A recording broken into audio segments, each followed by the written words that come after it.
If you can't feed yourself, you can't free yourself. If you control your food, you control your future. My name is Finley, and this message is for all the food deserts in this country and around the world. I grew up in South Central Los Angeles, and if you haven't been there, this is what it looks like. There are over 20 million people living in food deserts in this country. Places where people have to travel on average 3 miles just to get a tomato that doesn't come out of a can. That's insane. It's time for a food revolution, a food evolution. So today, we march together side by side, the same 3 miles. Not to protest. No, that shit ain't changing nothing.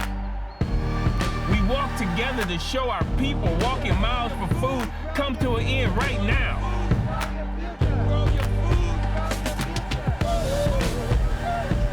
That's why we came here to the Constitution Garden, in front of the Federal Reserve, where they print their money, to show that here in the soil is where we print our money, the people's treasury.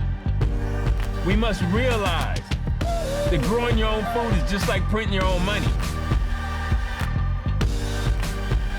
So I ask, will you join me in fixing this broken system? Plant some shit. Gangsta Gardener out.